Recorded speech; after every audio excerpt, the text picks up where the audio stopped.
This piece of paper right here has rules, and you need to know these rules if you ever want to be wealthy and maintain that wealth over a long period of time. Let me ask you a question. Have you ever seen one of your favorite athletes go broke? Have you ever seen someone that you know came up with a lot of money and then they lost it all? Have you ever seen a lottery winner make millions of dollars and then they lose it all as well? That's because they don't know the rules of money. You need to know these rules. So that's why in this video, I'm about to be discussing the rules of money. Now, there's plenty of other YouTube videos discussing this very same topic, but they don't do it for our people. You know, I gotta put my own twist on things and do it for the culture. So y'all know what to do. Before this video, sit back, relax, get some snacks. Also hit the like button and subscribe to the channel. This channel is the best channel on YouTube for the black community when it comes to different side hustles, different ways to make money, and just entrepreneurship in general. I said what I said.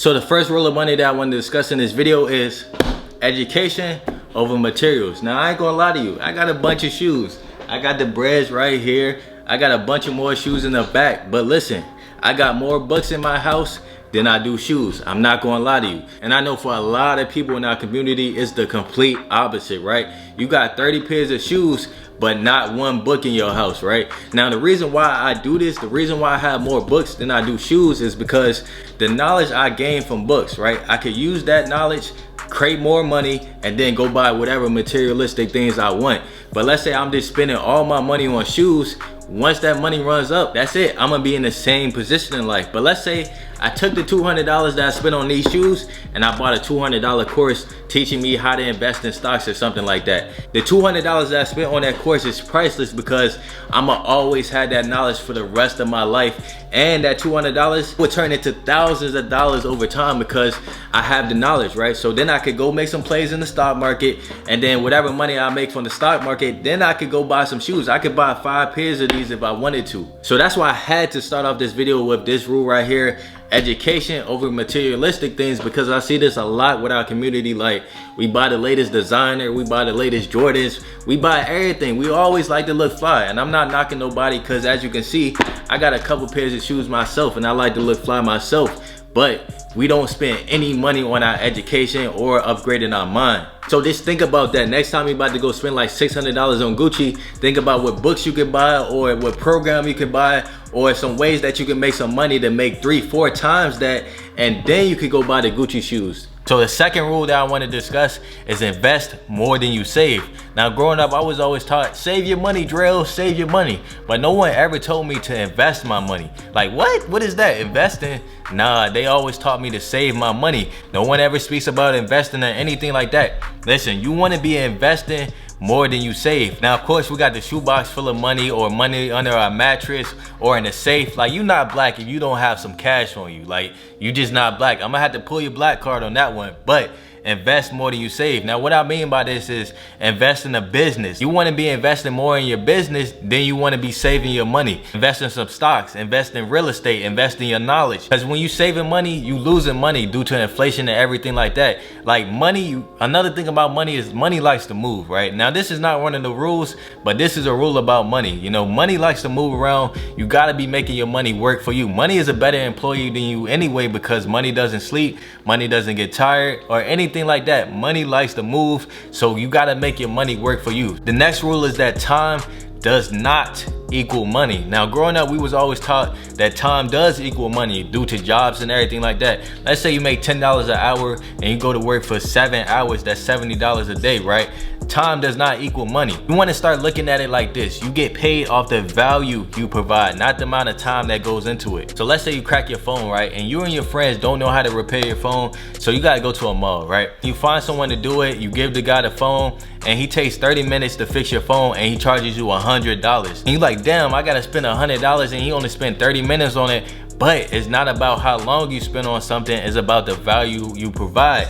He fixed your phone for you. That's all that matters, right? You got your phone fixed. It doesn't matter how long it took him to do it. So the more valuable you become to the world, the more money you will make. The next rule of money is that it's not about how much money you make, it's about how much money you keep. Now, you could be making $100,000 a year, but if you only got $2,000 left over after the year, you're not winning. You know, it's about how much you can keep. So you gotta learn the tax game, especially if you're an entrepreneur. There's so many different things that you can write off. Like for example, you can write off your internet bill, your phone bill, because you're using your phone for your business. You can write off your laptop. Let's say you go buy a new laptop and it's for your business. You can write that off. You can write off your paid advertising costs. Like there's so many different things that you can write off so you don't have to pay as much in taxes at the end of the year. And one thing that I noticed with us is that once we start making a lot of money, we want everybody to know it, right? So we go buy a bigger house, a bigger car, more shoes, designer clothes, everything like that. Nah, man, keep your expenses low and keep running up the bag, because it's not how much you make, it's about how much you keep. The next rule of money is that don't lend out money that you need back soon. Man, listen, I'm telling you firsthand, don't lend out money that you need back soon, because you're probably never going to get it back. I ain't going to hold you. Like, especially when you're dealing with friends and family, probably not going to get that money back. So don't lend out money that you don't have. Like, I know we want to be generous and take care of our people, but hey, Keisha not going to give you your $100 back. So if you need that $100, don't give it to Keisha. Daquan not gonna give you that $200 back. He just spent it on weed and Jordans. It's gone. And hey, listen, some people may actually pay you back. There's some good people in this world. I'm just saying, don't lend out money that you need back soon. The sixth rule of money is to never sell out or sacrifice your integrity for money. You see this all the time nowadays. People will do anything for the dollar. But the thing about this is, yeah, you might win in the short term. You may come up a couple $1,000s or even 100 bands or something like that. But in the long term, you're gonna lose because your brand and your name will be ruined. So my thing is, even if I had to struggle now, I'm not selling out. I'm not promoting anything I don't believe in. I'm not scamming. I'm not doing any of that stuff, man, because I'm in this for the long term. I'm not sacrificing my integrity for nothing. And maybe I'm just raised differently. I don't know. But a lot of the stuff I be seeing on the internet, it be wild. Like, people be faking their numbers, renting Lambos, renting mansions, scamming people. I don't know, man. It's just not for me. Of course, I'm gonna get my money. Of course, I'm gonna make a couple million, but I'm gonna do it with integrity. The seventh rule of money is that money is abundant. See, I grew up with a single mom with 4 kids, so you know it was a struggle. Now, I grew up hearing things like, I'm broke, I can't afford that, I don't have enough money, and all type of stuff. So I grew up thinking that money was scarce when that's far from the truth. Yo, money is abundant. There's enough for all of us. Like, they literally be printing money. Like, you see it with the stimulus money. They just giving out free money nowadays. And with social media and everything like that, digital products, like, just think about this for a second. With a digital product, there's no cap on how much you can sell. Like with physical products, you may run out of inventory and everything like that. But with a digital product, there's no cap. So let's say you make a course on how to invest in the stock market, right? You can sell that course to thousands and thousands of people without ever having to worry about running out of inventory or anything like that. So even though many of us grew up without money, we grew up in a struggle, like myself included, I didn't have any handouts or anything.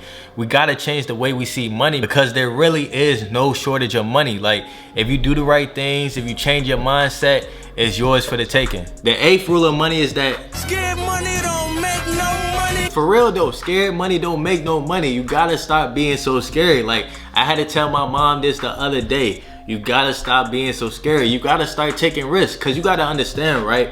That risk you're afraid to take could change your life. And even if it doesn't, like when things don't work out, listen, you gotta look at it like this. You're just one step closer to finding something that works. That's exactly what I be thinking when things don't go right for me. And let me actually show you guys something. Like, I took an L not too long ago. Like, I'm gonna show you guys real quick. You know, listen, these are my shirts, right? As you guys know, I was about to drop some merch, right? So I ordered 100 shirts.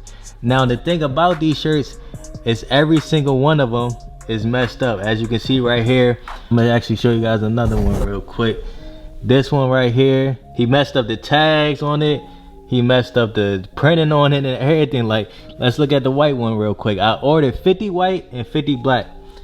Boom, messed up the tags. Like, I can't sell these shirts. So I took a $700 loss on these shirts. And instead of me crying about it and complaining and just giving up in general, I was just like, okay, I'm just one step closer to finding someone that's gonna give me some good shirts. So just keep that in mind. Scared money don't make no money. You gotta take risk in life. That's where the biggest rewards come from. Big risk, big reward. And they say the biggest regrets in life are the chances that you didn't take. And you don't want to be old, sitting at your deathbed, just thinking about, dang, I should have took that risk. Dang, I should have took that chance. I should have did that. Nah, man, take that risk. And what would Kobe do? I know a lot of you guys are fans of Kobe Bryant. What would Kobe do? He gonna shoot. So make sure you shoot your shot. But that's gonna wrap up today's video on the laws of money. I hope that you got value out of it. Hey, I just be trying to make videos that I wish I seen when I was younger from someone that actually looks like me. But I'm out, bro. I'll see you guys in the next video.